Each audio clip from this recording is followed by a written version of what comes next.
Today in this video, we're going to be looking at this awesome snow globe that I put together for my Christmas light display. Not only does this snow globe use pixel lights, but it also uses a projector with some special settings to project images and effects right onto the globe. This opens up a world of endless possible effects you could create with this thing, and oh, did I mention that it could play video too? Beautiful, Clark. The little lights are not twinkling. So let's take a look at how I put this thing together and how I set it up in xLights so you can build one for your light show too. So everything in this video is going to be split up into 4 main sections. I'm going to start off with some basic details about the snow globe, like how I came up with the design for it and why I built it. Then I'm going to move on to explaining finer details like how exactly it's built, how I constructed it. Then we're going to move on to checking out the projector box, how I built that and constructed that. And then finally, we'll finish off seeing how I added this into xLights to make all of the awesome pixel effects and video effects on the globe itself. As always, feel free to use the timestamps in the scrub bar so you can skip to whatever part of the video you want to see right now. But I'm going to get started with explaining some of the basic details about this snow globe. So this whole project started off with me wanting to add something never seen before in a Christmas light display. Sort of like how I did with Bob the Dragon in the Halloween light show. I was looking around on Gilbert Engineering and Biscorio Studios at some of their basic models to see how I could take those up a notch, and I saw a snow globe and thought to myself, you know, I could do some really interesting stuff with a snow globe. I wanted to take it up a notch and not only put pixels on it, but also find some sort of way to play video on it, so I could make effects like snow falling on the front of it, or maybe even make like a faint memory show up on it, stuff like that to really make it awesome. My original idea was to make this 3D and find some sort of way to project the video on the whole globe from the inside, but it wasn't really feasible. It seemed like something that would be hard to build. I need a fisheye lens to make the projector cover the whole inside of it, and the details just weren't lining up. So I thought to myself, why not just make it 2D, save myself a headache, and since a projector was meant to project a 2D object, it would be much easier to put a video with a projector on the snow globe. So I went onto Light Show Hub's website and used their custom xLights model maker to create a snow globe model, and I created this one based off a snow globe that I saw on Gilbert Engineering. I put some pixels on the bottom base of it and made some different sections to make it look like a real snow globe base. And then I also outlined the main globe part, but put no pixels in the middle. That way I'd have plenty of room to project images onto the front of it. And this is also where the projector came into play. I had to design some sort of waterproof box to keep the projector safe and also all the electronics I need to run it. And that box would have to sit on the ground pretty low to not block the rest of the display, and it'd have to be a certain distance away from the snow globe, and all these factors I had to figure out to make sure it projected video correctly onto the snow globe. You'll notice there's a bunch of Legos inside the box, which may seem weird, but they're actually very helpful to make brackets when you don't have a 3D printer to outline and hold the devices exactly where I want them inside the box. So yes, I'm very glad now that I could say part of this light show is built off of Legos. I also had to use an Arduino Nano with an IR LED inside of the box to turn on and off the projector, because mine is stupid, but we'll get to that in a little bit later on in the video. And then I also had to work with submodels in xLights to make sure the projector only projects on the snow globe and doesn't project behind it, lighting up other props. And that's something we'll cover when we check out the setup in xLights. Now for some more general details about the snow globe, like its size. At its widest point, which is from the middle of the globe to the other middle end of the globe, it is 43 inches wide. And then for its height, it is 52 inches tall to the very top of the snow globe. And then for the depth of it, it is not deep at all. It's maybe 9 inches if you include the pixels that sit on the ground in front of it. Speaking of pixels, there are 79 12-volt RGB bullet pixels for all of the lights on the snow globe. And then obviously for the video, that's just a projector shining onto it. The lights itself, though, it's pixels. It's one continuous strand of lights going all the way around it. No power injection, running at 30% brightness. So that's about it for the basic details and why I built it. So now let's take a look at how I built it and all the different parts that I used. So starting off with the base of the snow globe, I knew I'd want something besides just a singular block of wood sitting there so it looks like a real snow globe. That way there's like different sections to it, as you can see right here. So what I did is start off with 3 different 2x6s. They're each cut to 40 inches long. So you can see there's a 2x6 right here in the front. This is 40 inches long. And then there's one sitting on top of that right here. And another 2x6 on this side. All 3 of these 2x6s are 40 inches long, and they're screwed together to make the first section of the base. And then on top of that, I put a 4x4 for the next section of the base. That way it's like it has like a little ledge on the sides. It starts to get a little bit smaller up here. And I also cut this 4x4 at a 45-degree angle on both sides. That way it looks like a smooth transition upwards and looks nicer than, like I said, a block of wood. This 4x4 is held on to the rest of the base with screws underneath here going up into this. So for the exact dimensions of the base of it, like I said, these are cut to 40 inches. And then once you stack this other 2x6 on top of this one, the first section becomes about 7¼ inch for the height of the bottom section. And then it's 5½ inches in depth, since 2x6s aren't actually 6 inches long. The length of the next section right here is 35½ inches from the very bottom of the 4x4 to the other end of the bottom of the 4x4. And like I said, that's just screwed exactly in the middle onto the rest of this. The whole base in total is 11 inches tall once you get to the very top of this 4x4. Now moving on to the globe part, which is mainly just a piece of PVC pipe bent in a big circle. I had to figure out how to get that piece of PVC pipe to connect to the base. So what I ended up doing was drilling holes into the 4x4 at both ends for the pipe to go in. So if we take a look right here and we move the projector sheet, you can see that hole where the PVC pipe goes into the 4x4. Now, I tried to drill 45-degree angle holes, but I'm not the best when it comes to building things. Usually my dad is the one building most of the stuff in the light show. I'm just programming it and setting it up. But I did build this on my own, but that's why obviously it didn't come out perfectly nice.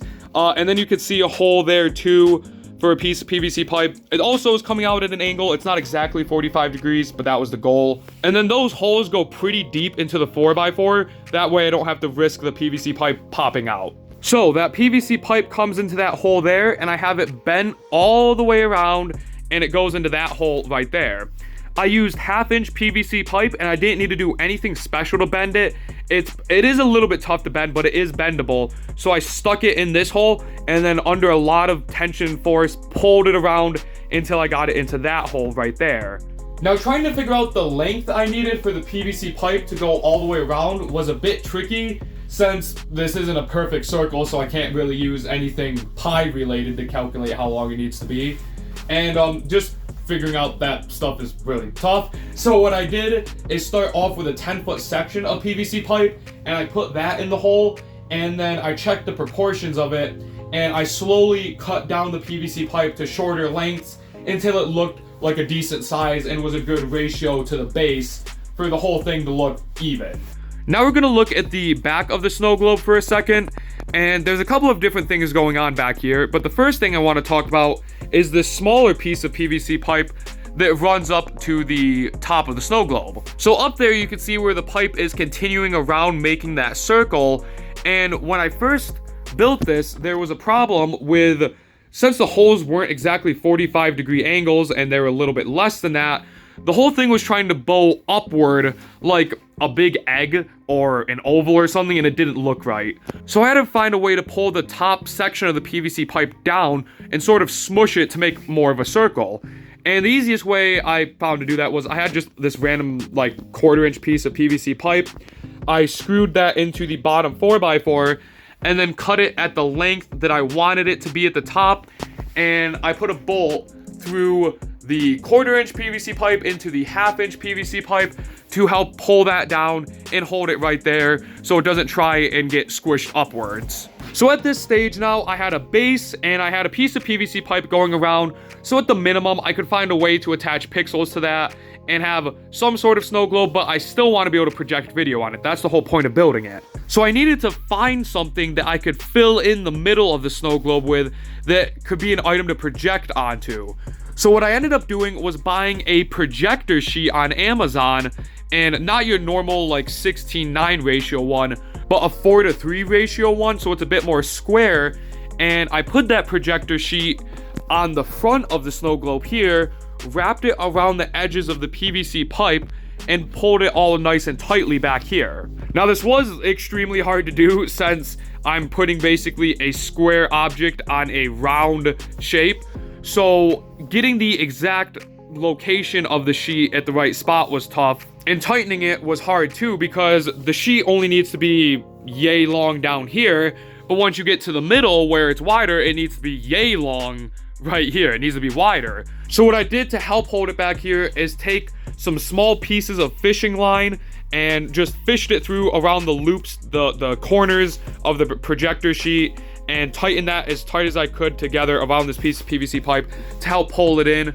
And I did the same up here as well. If you were to imagine cutting these right here, the loops would go out to the corners and it would be a square-ish shape on the circle. I'll put a link to the exact sheet I got on Amazon. I think it was 72 inches across the front of it. So it was a perfect size for this, and it ended up working really well.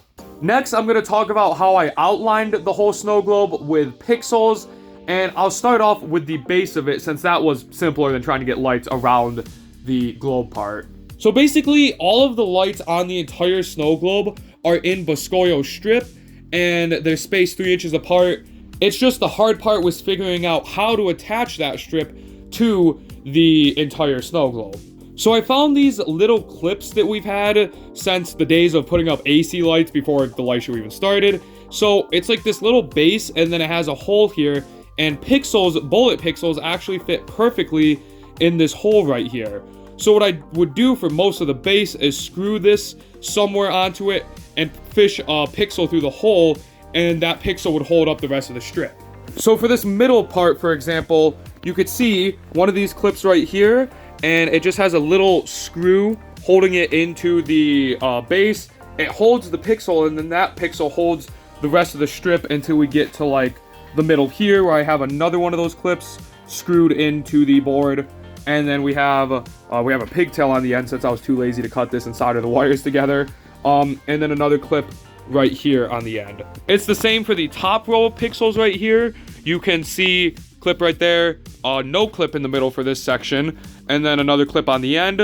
A clip holding a singular pixel for this section right here, and you can see the same thing right there. A clip for a pixel on the edges of it. And then once we got to the bottom, there was no way for me to get the lights to sit close enough to the base because they're bullet pixels. If I had square pixels, I could have gotten closer. But since I only had bullet pixels and the show was about to start in a few weeks, I ran out of time. So I was like, you know what? I'll just let those sit on the ground there. They don't need to be attached to the base. So figuring out the lights on the bottom wasn't too difficult. But the hardest part was figuring out how I'm going to outline the globe part, because I have the projector sheet wrapping around the edge, and I wanted the pixels originally to be facing forward, but it would be too difficult because I can't screw anything into the pipe without ripping the projector sheet, and nothing would easily attach to that. So then I thought about having the lights face outward, which they are now. You can see like at the top, the lights are pointing up, the lights are pointing to the side on the sides. But I still would have to figure out some way to attach them to the PVC pipe without ripping the projector sheet. What I did was take strip, put it on the side of the PVC pipe, and then take more of those clips without the bases connected to them, and I fished those through an empty hole on the strip and then stretched it to fit around the pipe. And it looks okay. It's a little bit rough from the road. You can't see it looks that bad. I did have to put clips like every few holes to hold on because they would keep popping off. The clips are just a little bit too small to fit around both the pipe and the strip. So they're mostly bent, like you could see right there. That clip is a little cracked and bent. But that's what I did across all the way to the top. I mean, you could see clips up there that are holding the strip coming around this side, and that's how it holds the lights around the edges. But there is a few problems with this setup. First is that if you're looking at the globe from like directly straight on, you have a hard time seeing all of the lights around it. If you're looking at it from the side, then you just can't see. Like if I'm looking at it from this angle right here, I'm a car coming down the road and I see it like this, you're only gonna see the pixels on the side and towards the top. You won't be able to see them on the edge, which did make it look a little bit weird. And I do wish I had the pixels facing outward, since mostly everyone is gonna be looking from the front or from a side angle, and that would help the lights to all be visible. And then also just the clips, like the lights kept falling off and I kept having to get new clips to put them around there. So that's the only part that I wish I had done something different with if I had more time to work on it. So I do recommend tweaking that part a little bit if you are trying to copy this exact design. So that's how all of the pixels are attached to the snow globe. And now just a few more things I want to talk about it before we move on to the projector box. The first thing is, you'll notice that I've spray painted the bottom section of it blue.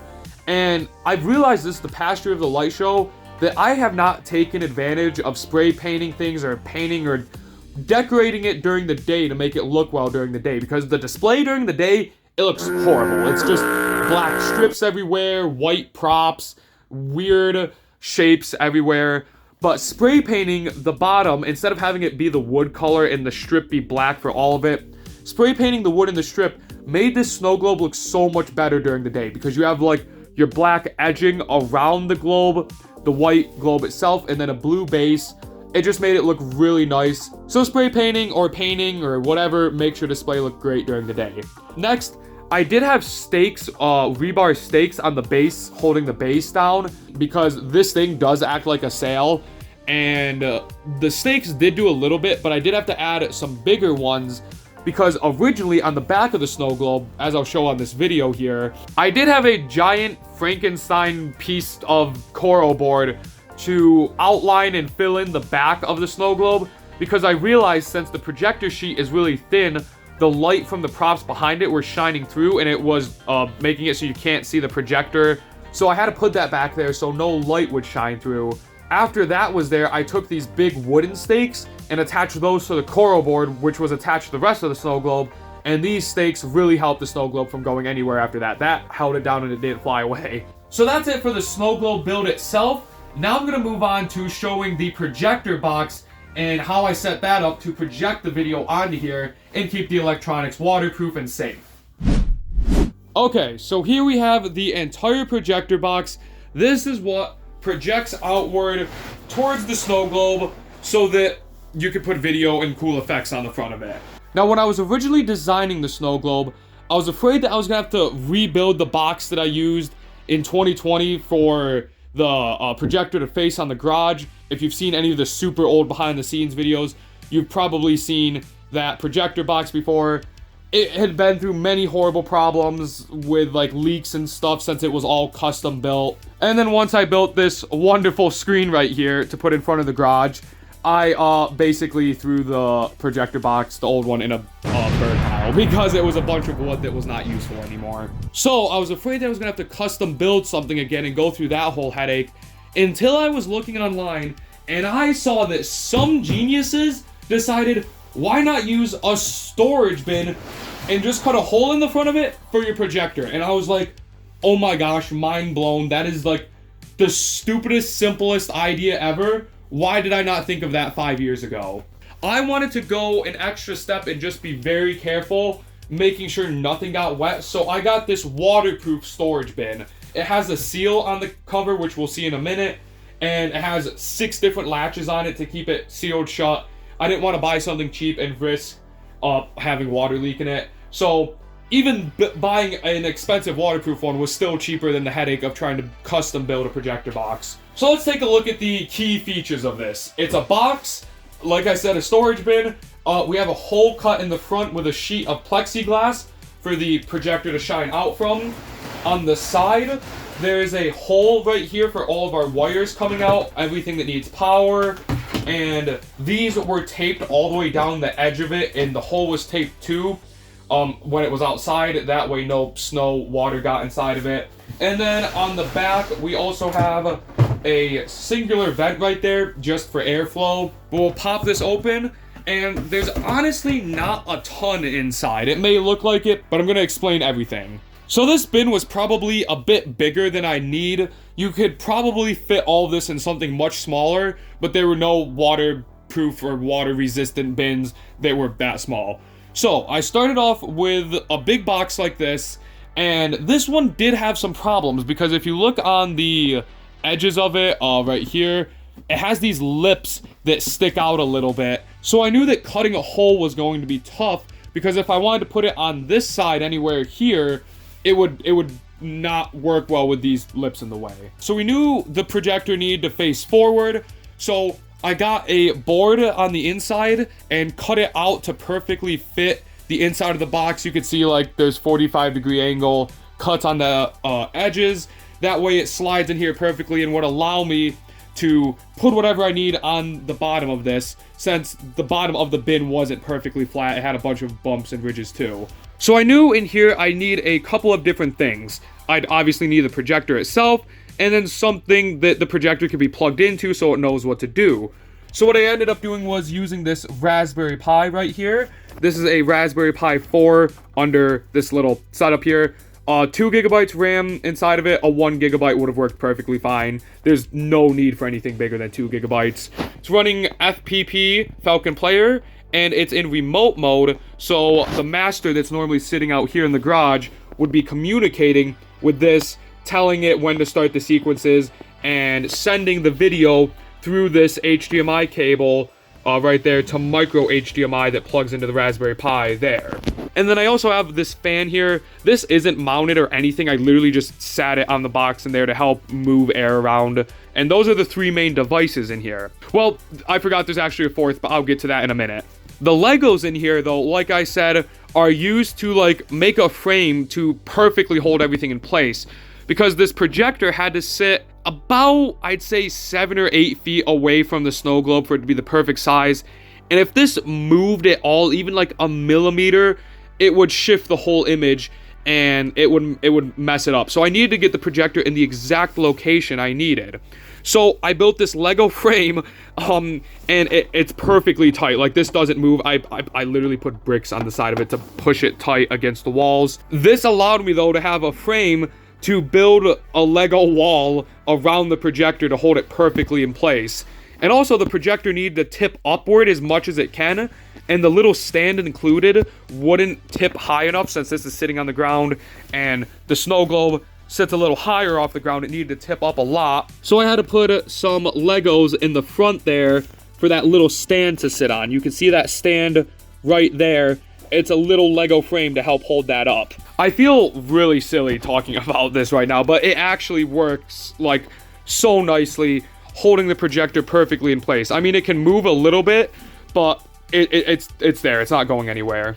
Now, this projector is a very cheap projector, and a problem I've always had with this projector is when you apply power to it, when I plug in the cord into the wall, it won't turn on the projector.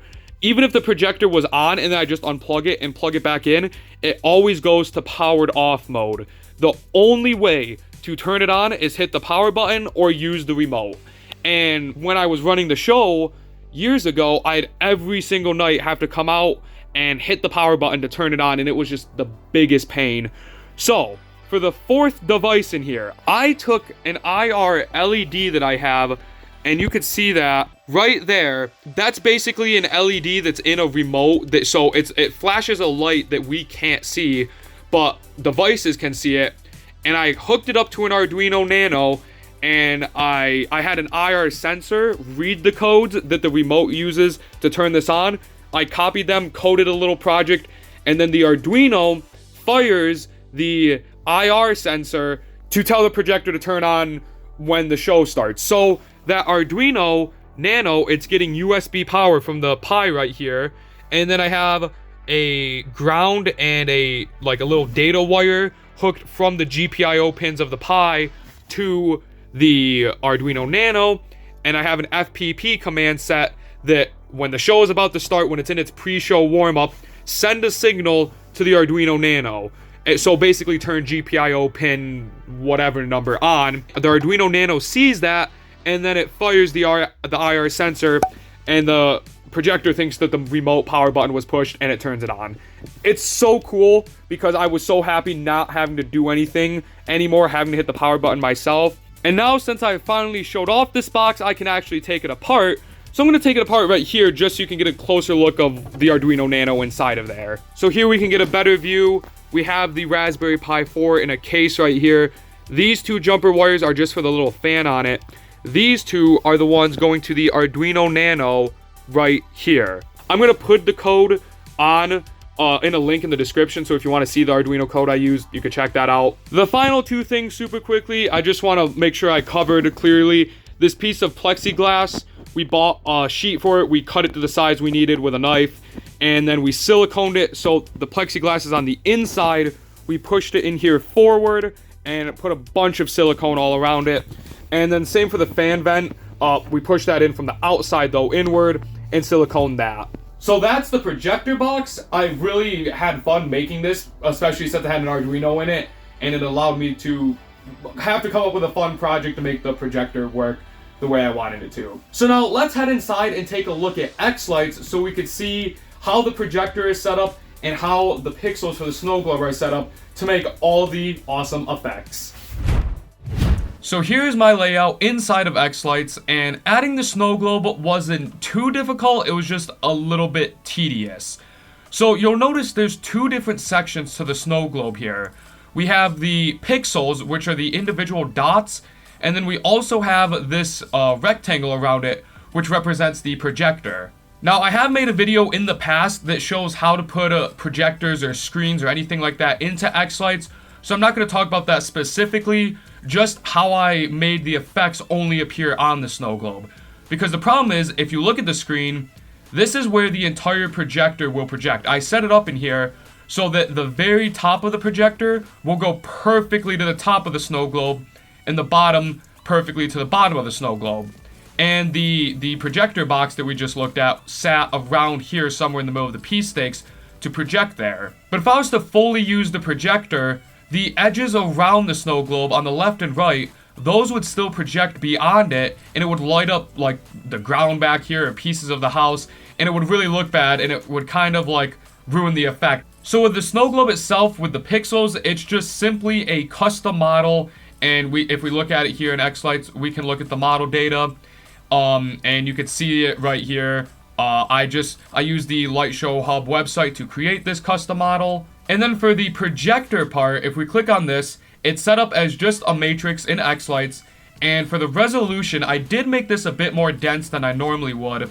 I made it 352 pixels by 198 pixels. So I simply put this matrix over the snow globe and I lined it up perfectly with the center. And then what I did is, if we look at the submodels, so we click the projector and we go to the submodels here and we open this up, I have this off section submodel.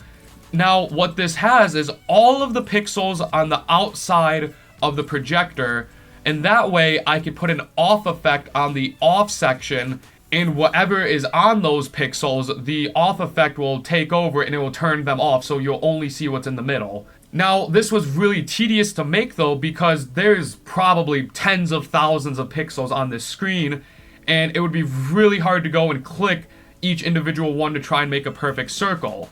So what I did is, I have this image. I created this image right here. It's 16:9 ratio, so it matches up with the resolution of the projector. If we look at the resolution again right here, this calculates to be about 16:9 ratio, so a normal TV screen, normal projector size screen. So I have this image here, and this has a white space in the middle where I want all the pixels to be on, and then the black outsides, that's what I don't want to be on. So what I did is I went into submodels, and I'll create it again so you can watch. I made a new model, and I came in here and clicked draw model. Now, this will more than likely lag your computer. It will be extremely slow because it's trying to show so many pixels on one screen. What I did was click background image, and I clicked browse. I then went through and found that picture I created, and what it will do is put that picture on your model, so you can see it in the background. Now, it's very laggy because I have it zoomed out as far as I can go, and it's trying to show all these pixels. But now with this image, I can zoom in to the picture, and I can use my mouse to select the pixels I want to add to the submodel. So if I do this, it just added all of these pixels to the submodel for me. And then I can slowly select the pixels right around here. So I can be like, half of this pixel is white, so I'll keep that one. But, so let's unhighlight that. But like, this pixel right here, though, it barely has any white in it, so that one should be on. So let me just get rid of the pixels I don't want on. So once I got to this part, simply just selected all of the pixels, and when you hit OK, when you finish, it adds all of these for you. So you can see this giant section that I highlighted. It added that to the submodel in this little section, except with my real submodel, this is what I got in the end. Now if we go into the sequencer here, I have just the snow globe and snow globe projection models. I could just put any effect on the snow globe for the pixels itself. I could put like a bar effect, have that do, I can run the pixels however I want, normal pixels. I do have submodel set up for this too. But then on the snow globe projection model, I can put any effect, and you'll notice it goes to the whole model first. So you can see the black dots, those are the pixels. It's going to the entire model. But I can open the snow globe projection model and put on the off section submodel an off effect, and there we go. Now it turned off all of the pixels outside of that. In the end, the projector is always in this box. So when it turns on and when it goes to its blue no signal screen to start, that's still going to cover this whole area. There's no turning that off. And if your projector always emits some sort of light, even when it's not supposed to, there's no way to stop that, unfortunately. I don't know how come that is, though, since even my cheap projector doesn't do that. So it's only the effects that you manually put on it that you can shut off. And by using the submodel on the off section, you can use that to shut off those pixels and project perfectly on the circle. So that's going to conclude it for today's video, all about my custom snow globe. I loved this whole project, getting to make this prop, because it incorporated both pixels and video effects into one thing, and it allowed me to do some really awesome stuff. So if you want to try a bit of a more advanced project, I really recommend building this and adding it to your own light show. If you have any questions or comments about anything I talked about today, please feel free to leave them in the comment section down below, and I will try to respond as soon as I can. If you want to see a video about another awesome prop, I recommend checking out this next video where I combine a fog machine with pixels to make a fire-breathing dragon. Thanks for watching, and I'll see you next time.